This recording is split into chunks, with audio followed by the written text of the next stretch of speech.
yang dibiasakan oleh Nabi saat Ramadan itu banyak berbuat baik dengan bersedekah. Ya, sedekah, sedekah, sedekah, sedekah. Karena itu di Sya'ban ini, ayo coba latihan supaya kebiasaan itu mudah didapatkan saat Ramadan. Nah, apa itu sedekah? Ini seringkali dipahami oleh sementara orang. Kalau sedekah itu sebagian memaknainya sudah menyiapkan uang, kasihkan kotak, berikan sedekah. Itu terbatas maknanya.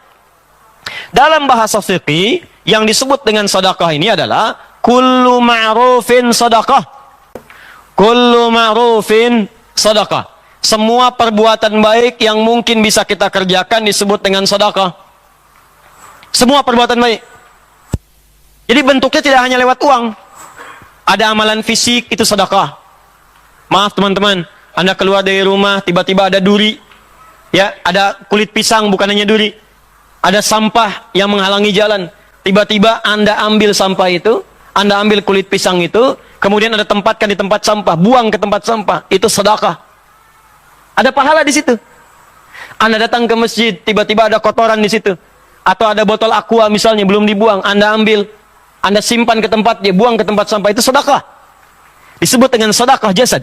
Ya, sedekah menggunakan perangkat tubuh kita, fisik kita. Aduh, saya itu kadang-kadang suka heran ya. Ini banyak orang sedekah itu hanya saat mendapatkan kelebihan harta. Padahal bahasa Al-Qur'annya jadikan program. Jadi kalau bahasa Quran itu, niat mencari harta itu buat infak. Jadi bukan saat dapat harta baru infak, bukan. Cara berpikirnya kata Quran, kalau kamu ingin dimudahkan harta, maka kamu lihatkan, saya pengen cari harta itu supaya bisa cari amal soleh. Kalau cuma buat kumpulin harta, jangankan Anda yang beriman, yang nggak beriman pun bisa mengerjakan itu. Coba lihat orang-orang tidak beriman, banyak yang kaya. Kerja, kumpulin harta. Kalau antum kerjanya cuma ngumpulin harta, apa bedanya Anda dengan yang belum beriman? Nggak ada perbedaan. Bayi aja sampai nangis tuh. Ya. Makanya saat Anda ngumpulin harta, turun konsep di Quran. Buka Quran surah 28, ayat 77. Ya, Quran surah 28, ayat 77. Paling kiri sebelah bawah. Lihat kalimatnya. Wabtaghi fima atakumullahu daral akhirah. Kata Allah, hei, kamu silakan cari harta. Ayo cari sebanyak-banyaknya. Nanti yang kamu dapatkan itu, kalau ingin diberikan oleh Allah mudah, niatkan untuk akhirat. Karena kenapa? Mungkin ada orang di antara kita yang rajin tahajud, antum belum bisa. Ada yang rajin puasa, antum belum kuat. Susul mereka dengan kemampuan antum mendapatkan harta. Nanti dari situ cari surga lewat harta. Infak. Tapi jangan dulu diinfakin, kata Allah. Wala tansa nasibaka minad dunya. Sebelum infak, cukupkan dulu kebutuhan keluarga Anda. Di infak itu dibagi dua. Satu infak untuk keluarga. Setelah cukup untuk keluarga, keluar cari surga antum sekeluarga. Misal, gaji Anda 30 juta. Amin. Oh. Gaji 30 juta, diukur-ukur kebutuhan rumah tangga 20 juta. Maka kalau kebutuhan Anda 20 juta, Allah kasih 30 juta, 10 jutanya itu untuk cari akhirat. Programkan zakatnya, infaknya. Jadi bukan infak dulu keluar, keluarga tidak diurus, tidak begitu. Awas, hati-hati. Di rumah dulu. Makanya ketika suami mencari harta bendanya didapatkan, kewajiban pertamanya infakkan dulu untuk di rumahnya. Turun Quran surah keempat ayat 34. Paling kiri sebelah atas di mushaf. Ar-rijalu qawwamuna 'alan nisa bima faddalallahu ba'dahum 'ala ba'din wa bima anfaqu min amwalihim. Setiap suami itu, kata Allah, diberikan dua keistimewaan dibanding istri perempuan. Nanti ibu pun punya keistimewaan dibanding suami. Ada ayatnya lagi. Saya ingin bicara tentang suami dulu. Ya, kata Allah, apa dua keistimewaan itu? Pertama, diberikan perangkat kepemimpinan, kekuatan. Makanya kekuatan kepemimpinan itu ada di laki-laki. Wibawanya, kata-katanya, ketegasannya, ototnya, tanda fisiknya. Laki-laki, perempuan nggak ada. Silakan cek. Yang kuat kan kalau disebutkan laki-laki. Kata-kata yang keras laki-laki. Ya, kata-kata yang berwibawa laki-laki. Makanya kalau ada laki-laki yang gemulai, hilang kewibawaannya. Ustaz, saya mau tanya. Habis tuh. Kaget. Tuh. Ya. Makanya nggak ada laki-laki begitu jadi imam, bubar salat. Allahu Akbar. Siapa yang mau jadi makmum? Paham ya? Nah, jadi itu yang pertama. Ya, makanya nanti di surat Yusuf itu disebutkan pemimpin laki-laki bekerja sama dengan asistennya manajernya perempuan. Laki-laki itu seperti matahari. Nabi Yusuf pernah bermimpi, saya melihat matahari dan bulan serta 11 bintang sujud pada saya. Diartikan matahari itu Syamsa itu ayah laki-laki, Qamar itu ibu perempuan. Laki-laki itu seperti matahari dengan kekuatannya sengat. Panas. Kalau ada yang ganggu keluarga, ganggu istri, sengat dia. Jangan diam aja. Terusin aja, saya lagi jengkel. Enggak memang begitu. Ya, sengat dia, lindungi keluarga, kawam. Matahari fungsinya mengeringkan pakaian-pakaian yang sedang basah. Kalau air mata itu mengalir di pipi istri Anda, keringkan dengan kalimat-kalimat Anda. Sayang, jangan menangis sendirian, hatiku gelisah. Itu, catat. Itu maksudnya. Keringkan, keringkan, keringkan. Ya, perempuan seperti bulan. Bulan itu kan keindahan. Orang kalau mau lihat keindahan, nggak ada yang lihat matahari. Belum pernah saya tanya, mau kemana Pak? Lihat keindahan matahari. Nggak ada. Pasti lihat bulan keluar, indah, tampil. Demikianlah seorang istri yang baik. Begitu suami pulang, lihat. Cantik fisik itu relatif, walaupun jelek mutlak. Ya. Tapi keindahan akhlak itu utama. Makanya Sayyidah Khadijah itu kan ketika Nabi melihat, tuh hilang kegelisahannya. Nabi itu sedang capek, lelah. Menerima dakwah, nyampe rumah, lihat wajah istri, baru lihat aja. Itu hilang kegelisahannya, baru lihat wajahnya. Dia bukan bicara masalah kecantikan fisik, bukan. Keindahan kata-katanya, keindahan tampilannya. Itu gimana caranya, Bu? Suami pulang dari kantor, capek, pekerjaan menumpuk, nyampe rumah, ya di jalan diklaksonin, dibalap orang gitu kan, nggak enak. Nyampe rumah begitu lihat ibu buka pintu, Assalamualaikum, Waalaikumsalam. Lalu kelihatan ibu, Masya Allah, tambah masalah. Ya. Itu tandanya ada ketidaksesuaian.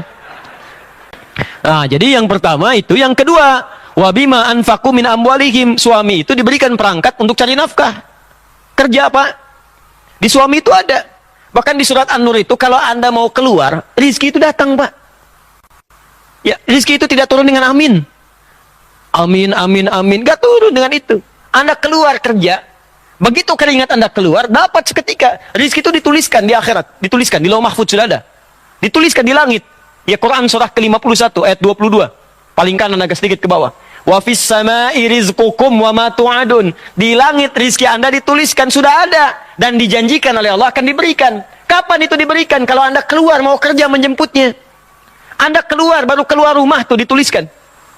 Bergerak Anda, rizki turun. Cuma kadang-kadang ada yang turun langsung seketika, ada yang diakumulasikan sehingga jumlahnya terasa besar. Cuman kadang-kadang Anda nggak sadar.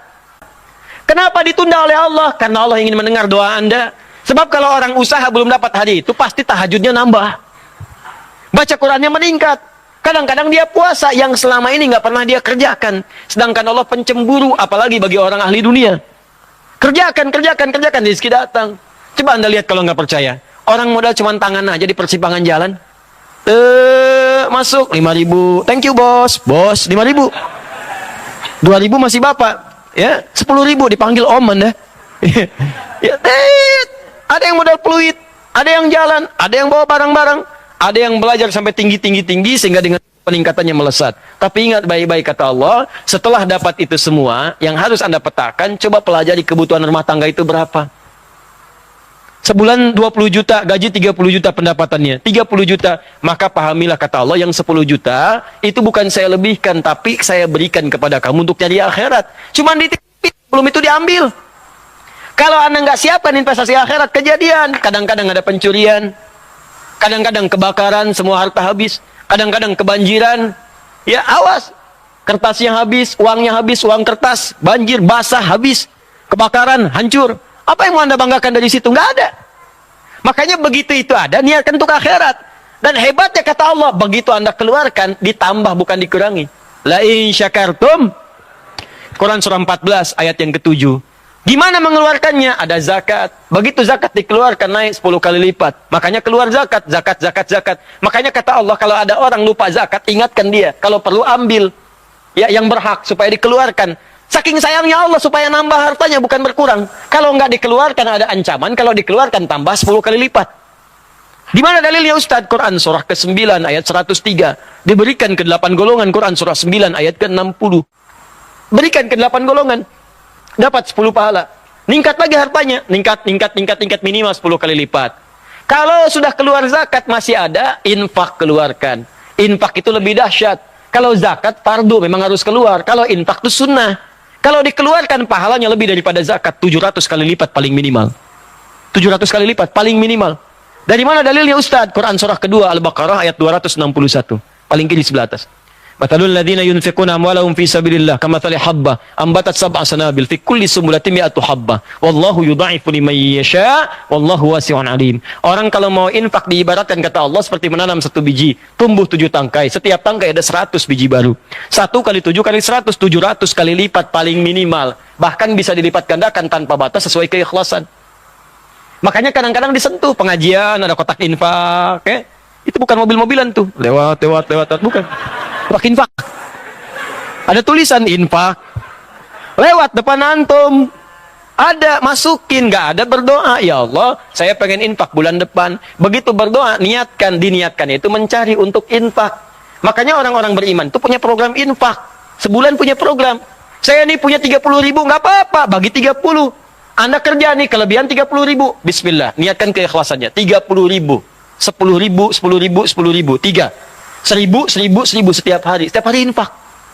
Yang penting ikhlas, gak apa-apa. Anda kerja dengan keringat Anda. Ada anggaran. Jadi bukan saat dapat baru keluar. Bukan. Diniatkan dari awal. Dan itu akan dipermudah oleh Allah. Orang yang usahanya karena akhirat, maka dunianya akan dikecilkan oleh Allah.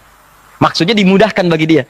Kalau nggak percaya silahkan. Dari sekarang, ya Allah, saya sudah berusaha menunaikan sholat, tahajud, saya sudah lakukan. Namun selama hidup, ya Allah, saya belum maksimal untuk zakat. Mohon berikan rezeki pada saya, ya Allah. Sebelum saya wafat, bisa berzakat 25 juta aja. Bisa. Zakat kan 2,5%. Jadi kalau Anda minta zakat 25 juta, Allah akan berikan 1 miliar untuk Anda. Ya, 2,5% dari 1 miliar kan 25 juta. Ya, maka selebihnya pakai untuk ini, untuk yang lain. Nanti untuk Ramadan, siapkan ini. Siap insya Allah? Siap ya? Jangan cuma siap, tapi nggak ada gitu. Ya. Saya minta betul-betul serius. Ya, saya minta serius. Kerjakan. Ya, jadi ayat Ramadan itu diikat dengan kata la'allakum. La'allakum tattaqun. La'allakum itu dalam bahasa Arab disebut harfu taraji. Harfu taraji itu huruf yang menunjukkan harapan yang ingin diraih, tapi tidak akan didapatkan kecuali dengan serius dan kesungguhan.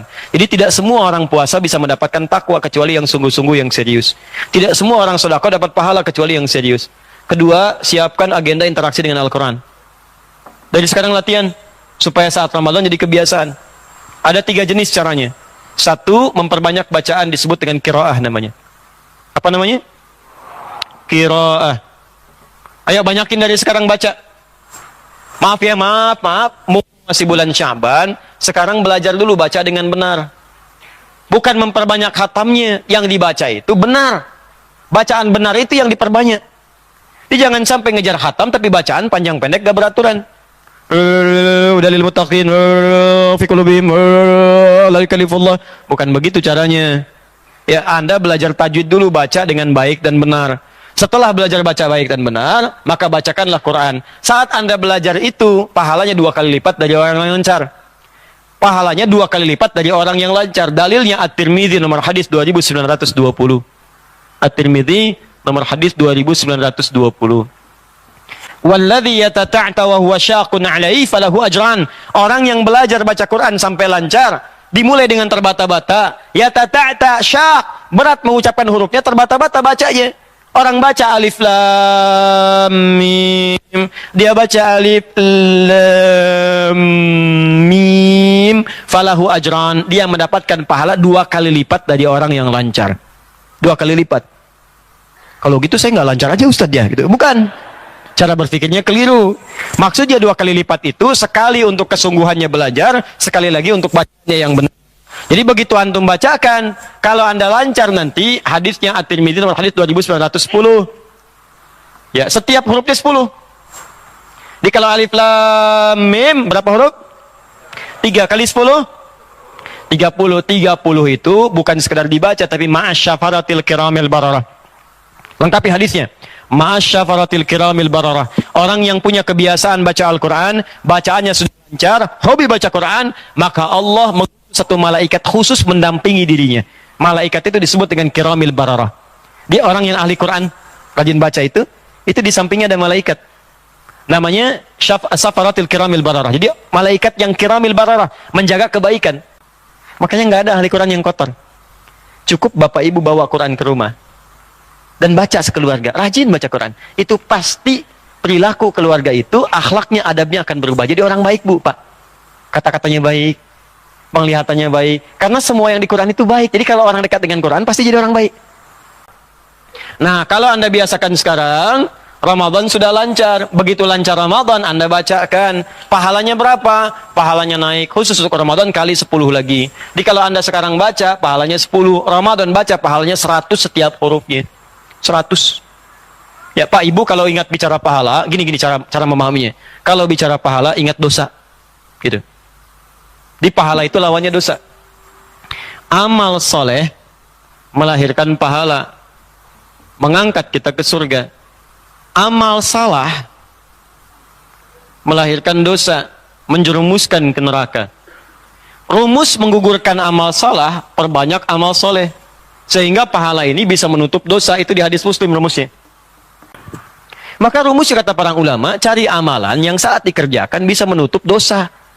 Amalan itu sederhana, tapi saat dikerjakan pahalanya banyak. Apa diantaranya? Baca Quran. Kalau yang lain-lain sekali amalan 10, Quran itu sehuruf 10, Ramadan satu hurufnya 100. Bayangkan Anda berbuat dosa 50, Anda bacakan satu huruf. Habis tuh, masih sisa 50 kebaikan. Ya, ada yang ngitung-ngitung kan sampai maghrib, ya Allah, dosanya 299. Alif Lam Mim. Habis. Itu kalau hitung-hitungan. Kalau nggak kehitung kan di akhirat kelihatannya. Kumpulin.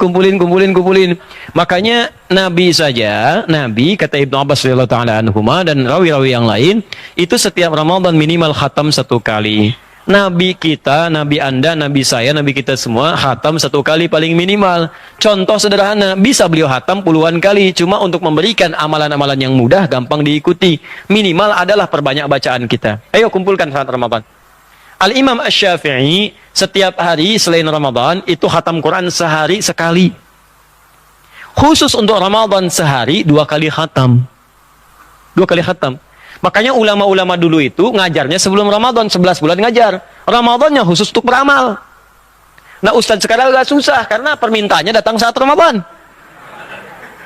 Makanya saya tahun ini Ramadan nggak ngajar saya sudah habiskan ngajar, saya sampaikan, saya mau beramal, saya masih banyak dosa. Ya, saya mau banyak merenung Ramadan ini, mau banyak istighfar, banyak beramal. Nanti saat itikaf baru kemudian kita perbanyak lagi amal-amal soleh dengan bimbingan khusus menghafal Quran. Ya, insya Allah tahun ini saya sudah sampaikan materi Ramadan di salah satu channel televisi, nanti disampaikan. Nanti di situ akan muncul selama 30 hari materi-materi Ramadan. Jadi antum bisa belajar dari situ. Ya, baik. Kedua, ada yang disebut dengan tilawah. Tilawah itu baca Al-Quran dengan artinya, dengan maknanya. Saya sarankan begini, kalau bisa, niatkan menghatamkan Quran 10 hari misalnya. Awal Ramadan, 10 hari. Jadi sehari 3 juz. Kalau tidak mau sulit, bagi waktu sholat, 3 juz bagi ke 5 waktu. Ya, 5 waktu itu bagi 2 lagi. Sebelum subuh, baca. Setelah subuh, baca. Sebelum zuhur, baca. Setelah zuhur, baca. Itu akan ringan. 1 juz saja, 1 juz kalau dibagi 5 waktu itu hanya butuh 14 ayat. 1 juz kurang lebih 148 ayat dengan Al-Fatihah. Kita keluarkan Al-Fatihahnya misalnya, karena sudah hafal.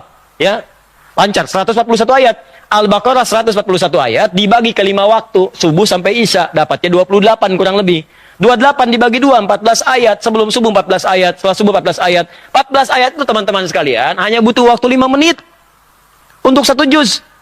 Untuk 3 juz 15 menit, sebelum subuh 15 menit, pada subuh 15 menit, sebelum 15 menit, pada 15 menit, 3 juz sehari, 10 hari, 30 juz. 10 hari kedua untuk tilawah. Tilawah itu memahami artinya. Jangan-jangan selama ini maaf baca Quran tapi nggak paham arti. Nggak ngerti yang dibaca. Maka mulai sekarang antum lakukan. Kalau Anda kerjakan sekarang, nggak usah targetnya muluk-muluk lah. Nggak usah muluk-muluk. Misal juz amma dulu. Misal ad-duha sampai dengan an-nas. Alhamdulillah. Hari ini saya mau bahas ad-duha sampai al-insyirah. Hari keduanya ini, hari ketiga ini. Antum rasakan, Allah sudah berjanji lewat lisan Nabi. Orang yang tilawah itu dapat keunggulan dibanding qiraah. Keunggulan pertama yang tilawah pasti baca ayat, dapat pahala dari bacaan. Keunggulan yang kedua, orang yang tilawah mendapat 4 kemuliaan lagi di hadis Muslim. 1, nazalat alaihimus sakinah. Orang yang rajin tilawah akan diberikan ketenangan dalam hatinya. Makanya orang baca Quran dengan terjemahan, dengan tafsir, itu ke hati lebih kuat getarannya dibandingkan hanya baca tanpa paham arti. Yuk rajin tilawah. Ya saya sarankan ya, setiap hari itu coba minimal misalnya walaupun 1 ayat. Atau 1 surat yang pendek-pendek. Targetkan. Hari ini saya pengen paham surat Ad-Duha. Sehari aja. Baca, lihat terjemahan. Lihat tafsir yang singkat-singkat. Besok Al-Insyirah. Terus sampai An-Nas. Kalau sudah merasa nyaman, besoknya lagi mulai Al-Baqarah. Sehari 1 ayat, 1 ayat. Kan gak kerasa tuh. Cuma gak kerasa. 6.236 ayat. Antum kerjakan dalam sehari. Sehari seayat, 6.000 hari. Antum hatam Quran dengan tafsirnya. Antum kemana hari ini? Kemana aja selama ini? Apa nggak bisa sehari 1 ayat? Baca. Maka tenang jiwa Anda. Yang kedua, maaf, ghasyiathum rahmah. Orang yang rajin tilawah, rahmat Allah akan diliputkan di atas kepala mereka. Rahmat Allah. Yang ketiga, hafathumul malaikah. Orang yang rajin tilawah akan dikelilingi malaikat. Di saat tilawah itu malaikat berkumpul. Cuman kan malaikat sifatnya gaib. Gaib itu nggak nampak. Ustaz, kenapa nggak nampak? Kalau nampak, antum nggak jadi tilawah. Bismillahirrahmanirrahim. Wadduha. Samping. Ya Allah, kamu siapa? Malaikat maut. Oh. Beresin aja dulu, abis itu baru saya cabut nih. Wow. Nggak jadi antum ngaji. Astagfirullah, astagfirullah, astagfirullah, astagfirullah. Masih lama nggak? Tenang aja. Nah, yang keempat, wa dzakarahumullahu fi man 'indah. Orang yang rajin tilawah, dia selalu disanjung-sanjung oleh Allah sampai tilawahnya selesai. Sanjung-sanjung. Kenapa Anda mendapatkan sanjungan manusia sementara sanjungan Allah tidak diharap-harap? Orang sekarang kan unik, sampai bikin sinetron tersanjung 1, tersanjung 2 gitu kan? Kenapa Anda tidak ingin disanjung Allah? Tilawah sehari, hari kedua, hari ketiga. Nah, dari sekarang biasakan. Sekarang coba pasang target ya. Pasang target. Insya Allah sepekan ke depan Ramadan udah siap. Kita siapkan. Saya insya Allah 10 hari pertama qiraah, 10 hari kedua tilawah. Tilawahnya dari sekarang disiapkan. Supaya Anda bisa beli tafsirnya, beli terjemahannya. Ustadz tafsir yang mana? Silahkan. Yang standar Ibnu Katsir. Ya, ada tafsir yang lain misalnya. Ada yang Syekh Asy'arawi, ada Al-Qurtubi yang hukum. Ada yang sosiologi misalnya Al-Maraghi. Ada yang tafsir bahasa, ada Baidawi. Ada Tahrir wa Tanwir. Kumpulkan oleh Anda. Saya pengen yang standar aja, yang Ibnu Katsir saya baca, silahkan. Beli dari sekarang. Suratnya rencanakan supaya saat sampai Ramadan sudah siap, halamannya sudah siap, waktunya sudah siap. Kalau sudah seperti itu, maka lancarlah kemudian agenda Anda. Kalau nggak disiapkan, berantakan amalannya nanti. Nggak teratur. Terakhir adalah amalan hafalan Quran, disebut dengan tahfidz. Saya sarankan, ini waktu terbaik untuk menghafal Quran itu Ramadan. Yang paling bagus lagi 10 hari terakhir. Ya, ingat ya, 10 hari terakhir. Saya sarankan coba siapkan oleh Anda agenda menghafal Quran 10 hari terakhir Ramadan. Insya Allah itu akan dapat kemudahan. Kalau bisa Anda itikaf masjid. Ya. Saya pernah kisahkan di pertemuan lalu, ada seorang itu bagus di Timur Tengah. Jadi dia tuh selalu kerja 12 bulan itu, kan ada cuti kan? Cuti 14 hari, 12 hari tambahan sekian. Orang ini meniatkan cutinya di tahun itu untuk Ramadan, itikaf. Jadi dia nggak ambil cuti. Nggak ambil cuti. Cutinya dia kumpulkan untuk itikaf Ramadan. Begitu Ramadan dia ambil cuti untuk itikaf. Dan hebatnya, dia targetkan saat Ramadan itu, itikafnya cutinya untuk menghafal Quran, targetnya 3 juz dalam 10 hari. Dia sampaikan pada istrinya support. Kata istrinya siap, disiapkan semua. Mushafnya, segalanya, kelengkapannya, bekalnya. Jadi yang disiapkan tuh bekal menghafal. Ini kadang-kadang orang itikaf, bekal tidur yang dibawa. Ke masjid bawa kasur, bawa bantal. Ya, sekarang kan banyak modifikasinya begitu. Niatnya cuma pindah tempat tidur. Ya, yang diingatkan itu ibadah, ke masjid itu bawa program apa selama 10 hari itu siapkan, program istighfar, jam berapa istighfarnya bangun, program baca Quran, menghafal. Ternyata saat dia menghafal, istrinya pun menghafal di rumah. Begitu selesai itikaf pulang berbinar wajahnya. Ummi, mama, hafidtu zauji, sayang aku sudah hafal 3 juz. Masya Allah kata istrinya, bahagia menyambutnya, dicium tangannya mengucapkan selamat, tanpa mengabari pada suaminya kalau istrinya di rumah sudah 10 juz. Ini kisah nyata. Ya, ada kemudahan dari Allah. Dikala suami itikaf, istri nggak bisa ke masjid untuk itikaf, istri siapkan untuk bisa juga menggunakan agenda-agenda 10 hari terakhir Ramadan di rumahnya.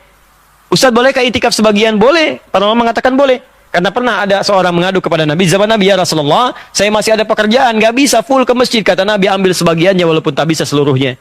Maka malam-malamnya dia datang, siang ini bekerja lagi. Karena itu ada sebagian orang sekarang malam-malam datang ke masjid, ngambil sebagian itikaf. Begitu sudah libur, ambil 3 hari belakangan untuk menetap di masjid. Ya, menetap itikaf sempurna. Mudah-mudahan amalannya diterima, dosanya diampuni oleh Allah Subhanahu wa taala. Ya. Nah, itu kemudian yang nomor 3, siapkan puasa sunnah dari sekarang ya. Ya, sama-sama saya juga berusaha, kita saling mendoakan. Kita puasa supaya saat masuk Ramadan tubuh kita sudah terbiasa. Metabolismenya teratur, tubuhnya sudah siap. Jangan-jangan nanti mohon maaf karena nggak biasa puasa, tubuh kita kaget saat masuk Ramadan. Makanya kata Sayyidah Aisyah, Nabi itu banyak puasa di bulan Sya'ban untuk mencontohkan pada umat supaya jadi kebiasaan sampai Ramadan sudah terbiasa. Jangan sampai nanti nggak pernah puasa begitu Ramadan, susah. Ya, pernah ada saya nyampaikan berita kawan saya, ada seorang preman tobat bagus.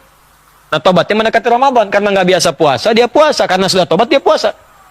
Ya, siang-siang di aktivitas jalan. Begitu jalan muncul hasrat ketegasannya karena ada rumah makan buka siang-siang. Datang ke situ, dimarahin yang punya rumah, pukul mejanya. Apa nggak bisa menghargai orang puasa? Kalaupun mau buka, tutup dong pakai tirai katanya luarnya. Tutup sama dia. Ya, gemetaran dia tutup, begitu ditutup, premannya keluar lagi ngintip kanan kiri nggak ada. Pak, es teh manis 1 ya katanya.